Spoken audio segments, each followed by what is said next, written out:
고린도전서 4장입니다. 제목은 갈등과 문제 해결 방법이라는 제목으로 오늘 말씀을 전하고자 합니다. 우리가 가정에서도 갈등이 있습니다. 왜냐하면 사람은 서로 의사소통을 하다 보면은 사람마다 자기가 생각하는 만큼 상대방의 말을 분석합니다. 그래서 상대방은 그 말 뜻으로 말한 게 아닌데 본인은 오해하고 흥분하고 그런 것들을 봅니다. 우리가 말씀을 전해도 이 말씀을 받는 사람의 지식도에 따라서 그 습득하는 것이 틀립니다. 그래서 우리가 방송을 봐도 그 방송에서 어떤 뜻으로 한 건지 그 해석하는 방법이 가지각색인 것을 봅니다. 그래서 우리는 의사소통에 대하여 갈등이 생기고 또 자기 말이 전달을 잘못 받아들일 때에 그 다음부터는 우리가 이렇게 말을 하지 않게 되죠. 그래서 이제 며느리나 사이 이런 사람들이 있으면은 부모는 걱정하는 마음으로 말했는데 상대는 그 말이 간섭한다고 생각을 합니다. 그래서 우리가 이 말이라는 것, 이 언어 속에 굉장히 갈등이 많은 것이 우리가 지금의 현재 문제입니다. 그래서 이런 문제를 해결하기 위해서 우리가 상담학을 이제 배우기도 하고 또 심리 치료를 하기도 하고 그래서 이제 여러 가지 갈등을 해결하고자 하는 우리의 현실의 문제들도 있습니다. 근데 오늘 본문은 어디에 대한 문제냐면은 우리는 누구든지 아버지의 뜻대로 행하는 자가 내 형제요 자매요 어머니라는 것입니다.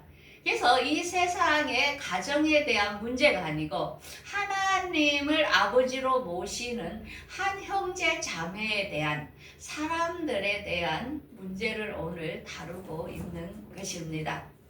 그때에 이 오늘 고린도전서에 보면 고린도 교회에 문제가 많았지요. 그래서 파당도 있었고 서로가 이해하지 못하고 서로가 당을 짓는 이런 문제들이 있는 가운데 또한 가르치는 자와 가르침을 받는 자의 사이사이 또 말씀을 전할 때에 말씀을 받아들이는 해석의 차이에 있어서 또 갈등들이 있었고 이런 문제에 대하여 어떻게 너희들이 해결했으면 좋겠다 해서 그 말을 오늘 하는 문장이 오늘 4장입니다. 고린도전서. 그래서 첫 번째는 문제가 어떤 문제가 있었냐면은 이제 아무도 판단하지 말라 하는 문제 앞에 이제 두고 있습니다. 그래서 본문 1절부터 한번 보겠습니다.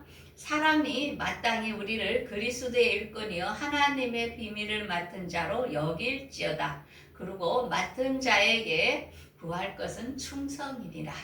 이건 뭐냐면은 이렇게 이 세상에 직분을 맡은 사람을 말하는 게 아니고 하나님의 말씀을 받았던 이 사도 바울에 대하여 지금 이야기를 하고 있는 것입니다. 그래서 사도 바울은 하나님께 본인이 말씀을 받았습니다. 그래서 그는 하나님의 말씀을 전달하는 일꾼이라는 것입니다. 그런데 그 고린도 교회 사람들은 이 사도 바울을 막 많이 판단을 했지요. 판단을 하면서 뭐 잘하니 못하니 그 말씀이 틀리니 맞니 하면서 이런 서로와의 갈등이 있는 시점에 있었던 것입니다. 오늘날 우리가 교회도 마찬가지로 목사님이 말씀을 전할 때에 성도와의 갈등이 있을 수 있다는 것입니다. 근데 본문 4절에 이렇게 말씀합니다. 내가 아무것도 이렇게 판단을 받지 않는다 이거예요. 왜? 나를 판단할 사람은 오직 주님이시라는 것입니다. 그러니까 내가 말씀을 전하는 것에 대하여 너희들이 나를 판단하지 마라. 나는 주님께 말씀을 받아서 말씀을 전달하는 것 뿐이니까 나를 판단할 분은 오직 하나님밖에 예수님밖에 없다고 지금 이야기를 하는 것입니다. 그러면서 5절에 주께서 오시기까지 아무것도 판단하지 말라. 그 주님이 오실 때에 각 사람에게 하나님께서 판단하시고 거기에 따라 칭찬이 있을 거라는 것입니다. 그래서 주님이 오시는 그때가 언제입니까? 그때가 언제죠? 언제를 말합니까? 주님이 오시는 그때. 주님이 공중 강림하시는 때를 말하는 것입니다. 그래서 그때까지는 우리가 지금까지 살아서 행하는 모든 것에 대하여 판단하지 말라. 여러분들 속으로만 생각하지 이렇고 저렇고 말하지 말라. 내 판단, 나는 오직 예수님께서 나의 모든 걸 판단하실 것이다. 그래서 그때 우리 주님께서 각 사람에게 행한 대로 갚아주시는 시간이 있다는 것입니다. 그래서 항상 자기 두루마리를 빠는 자는 생명나무에 나아가며 성에 들어갈 권세를 가진다는 것입니다. 그래서 하나님의 말씀이 전달될 때에 여러분들이 말씀을 깨닫고 자기를 정결하게 하라는 것입니다. 그게 본인은 먼저 말씀으로 정결하게 하는 삶을 살지 다른 사람에 대하여 이렇고 저렇고 판단하지 말라는 것입니다. 그때가 주님 오시는 그때가 되면은 무덤 속에 있는 사람이 무덤 속에 주님의 음성을 들어서 선한 일을 행한 자는 심판을 생명의 부활로 또 악한 일을 행한 자는 또한 악한 일에 이제 심판을 받을 것을 말하고 있습니다. 그래서 우리는 그때까지 어느 누구도 판단하지 말라는 것입니다. 그래서 우리가 오늘 정치인들을 보면은 우리가 판단할 것들이 너무 많지요. 근데 겉으로는 선하게 보이지만은 또 그걸 속이고 속에는 악한 것으로 하는 사람도 있다는 것입니다. 그래서 우리가 보는 그 겉모양만 보고 그 사람이 좋다, 나쁘다 이렇게 하지 말라 이거죠. 왜? 주님께서 모두를 판단할 시간이 있다는 것입니다. 그 다음에 두 번째로는 이 고린도 교회에 어떤 문제가 생기냐면 말씀에 대하여 교만한 자들이 나왔다는 것입니다. 본인들이 말씀을 많이 안다고 나름대로 해석하고 그런 현상이 있었던 것입니다. 그러면서 6절에 형제들아 내가 아볼로의 본을 두르고 또한 기록된 말씀으로 이렇게 내가 전했는데 그런데 너희들이 말씀 밖을 넘어섰다는 것입니다. 그러면서 너희들이 교만한 마음을 가지고 말씀을 자기 마음대로 해석하고 정죄한 것을 고린도 교회에 문제가 있었던 것을 말씀합니다. 그러면서 너희는 이미 배부르고 이미 우리 없어도 왕이 되었도다. 그러니까 본인들이 사도 바울이나 아볼로나 이런 사람들이 말씀을 전하는데 그들을 제껴놓고 내가 저 사람보다 많이 알아. 저들은 나보다 못해 하면서 그들이 스스로 말씀을 많이 안다고 왕의 자리에 앉아 있었던 것을 알 수 있습니다. 오늘날 교회에도 그런 사람들이 있죠. 내가 저 목사님보다 내가 더 많이 알아. 그러면서 상대를 무시하고 본인이 왕처럼 교만해진 사람이 있다는 것입니다. 그러면서 10절에 사도 바울은 이렇게 비유를 합니다. 나는 그리스도 때문에 어리석으나 너희는 그리스도에서 지혜롭고 나는 약하나 너희는 존귀하고 우리는 비천하나 너희는 이게 한마디로 이거 굉장히 비꼬는 이야기일 수 있죠. 나는 주님 때문에 약하고 이렇게 하지만 너희들은 나보다 더 위에 있는 것처럼 행동하는 것을 말하죠. 그러면서 사도 바울은 예수님 때문에 나는 줄이고 목마르고 헐벗고 메마르고 그리고 수고하고 또한 손으로 일하면서 모욕을 당하면서 복음을 전하면서 박해를 당했지만은 너희들은 나와 반대로 아주 교만하게 행동한 것을 이렇게 비유로 지금 말을 하고 있는 것입니다. 그러면서 나는 비방을 받으나 또한 세상에 더러운 것과 만물의 찌꺼기같이 이렇게 복음을 위하여 그는 수없이 낮아진 자기의 모습을 지금 고린도 교회 사람들에게 이야기를 하고 있는 것입니다. 그래서 이 말은 뭐냐면은 우리가 하나님의 말씀을 진심으로 믿는다는 것은 행함과 실천이 있는 삶을 말하는 것입니다. 그건 뭡니까? 예수님처럼 낮아져서 핍박당하고 고난을 당하면서 복음을 전하는 삶, 행동을 보이는 삶을 살았던 것입니다. 우리가 실제로 말씀을 안다 하면은 교만할 게 아니고 희생되고 겸손하고 그런 삶을 살 수밖에 없다는 것입니다.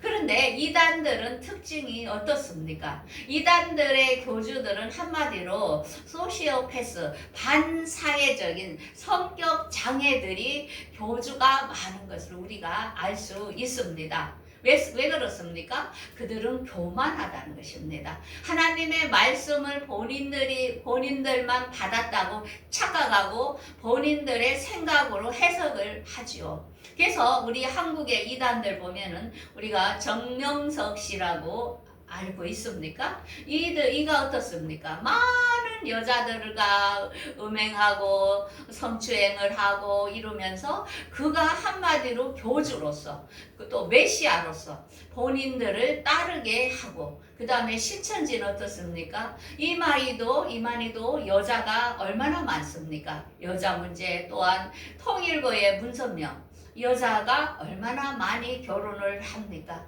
그래서 이 교주들을 보면은 조금 반사회적이고 또한 본인들이 가장 예수님의 자리에 올라서 본인들을 숭배하도록 하는 것들을 알 수 있습니다. 그런데 사람들은 그것에 미혹되고 따른다는 것입니다.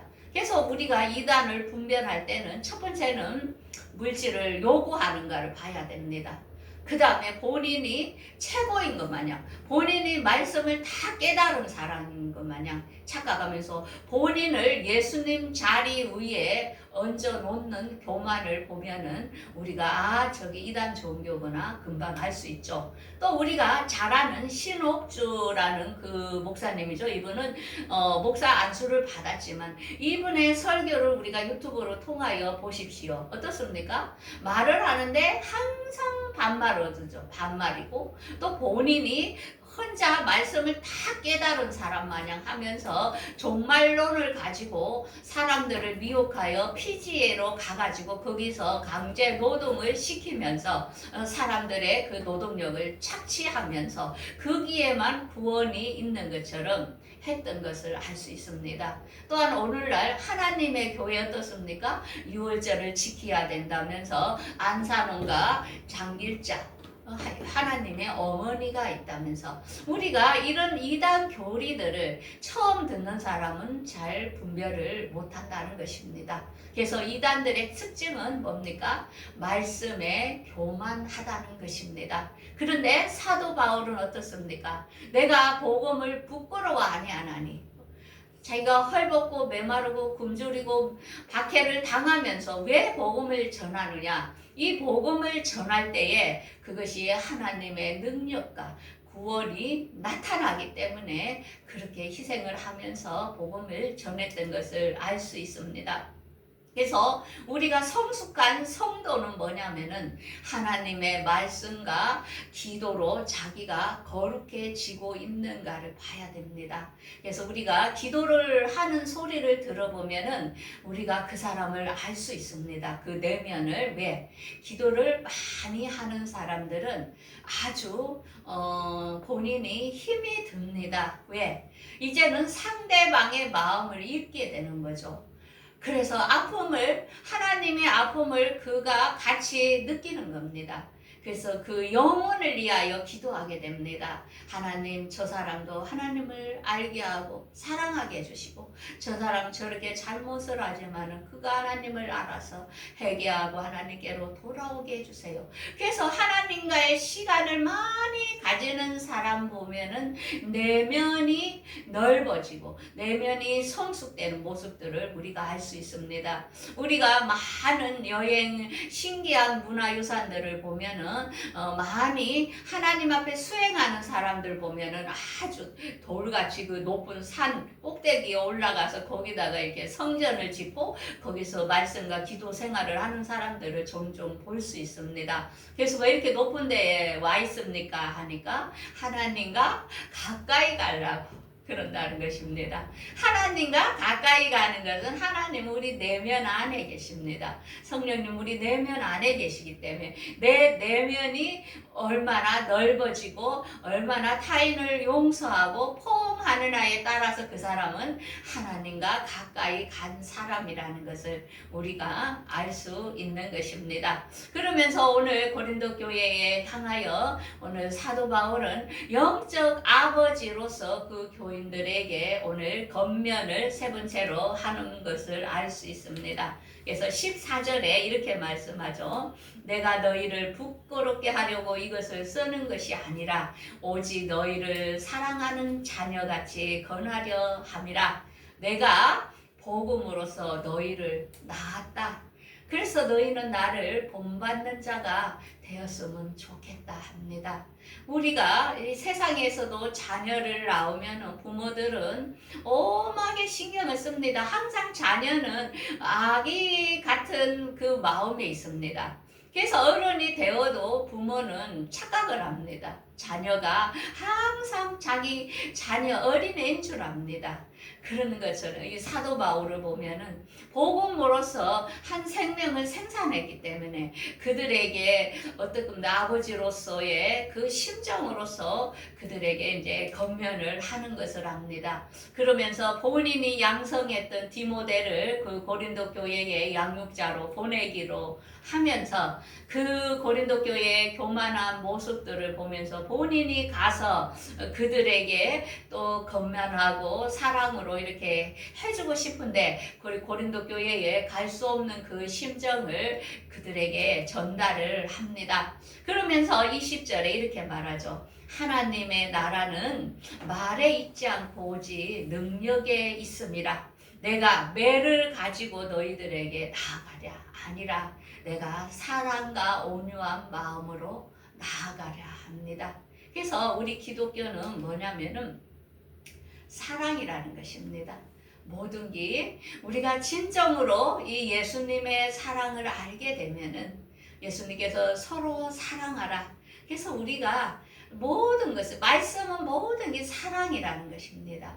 그래서 그들을 사랑하는 마음으로 죄에 빠지지 않고 교만에 빠지지 않기 위해서 정말로 예수님의 겸손과 온유함을 배우라고 그들에게 권면하고 그 다음에는 예수님이 우리에게 사랑을 주신 것처럼 그들 한 사람 한 사람을 사랑하는 마음으로 눈물로서 호소하면서 그들을 권면하는 이 사도 바울의 모습을 봅니다. 오늘 이 시간도 예수님도 우리와 항상 함께 있습니다. 우리와 함께 하여 주세요가 아니고 함께 하여 주시니 감사합니다. 이렇게 언어를 바꿔야 됩니다. 왜? 우리가 주님 앞에 섰을 때에 주님 내가 이렇게 힘들었을 때 주님은 왜 나를 떠났습니까? 이렇게 말하는데 나는 너와 항상 함께 있었다. 그러면서 우리가 기도를 바꿔야 됩니다. 내가 지금 이 힘든 이것을 벗어나게 해주세요가 아니라 이 힘든 이것을 지혜를 주셔서 이길 수 있게 하시고 이것을 잘 받아주시고 나를 더 성숙시켜 주세요. 그래서 우리가 고난도 그 사람에게 필요하기 때문에 그 가정을 주는 것입니다. 우리가 지금 목회를 하고 있는 우리 신학교 동기들을 보면은 정말로 하나님께서 우리가 신대원 다닐 때에 그 전도사님은 허리가 아파서 휴학을 2년을 하면서 정말 밑바닥까지 낮아졌습니다. 예배도 못 드려서 그냥 돗자리 끌고 교회에서 누워서 예배를 드렸습니다. 얼마나 사람들에게 창피하고 곤욕스러웠겠습니까?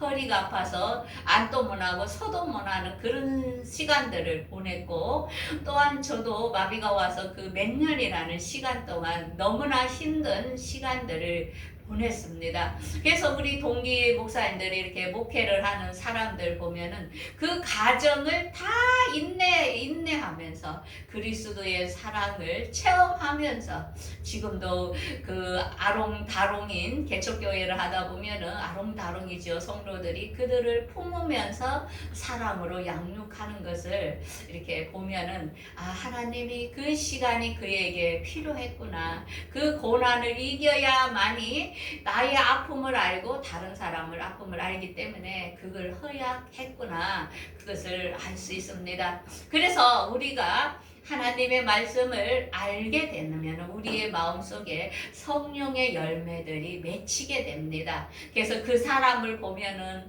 온유와 절제와 화평과 자비와 양성, 사랑, 희락의 열매가 얼마나 풍기는가에 따라서 그리스도의 능력이 여러분들에게 나타나는 것입니다. 그래서 오늘 본문 고린도전서 4장은 우리는 누구를 판단하지 마십시오.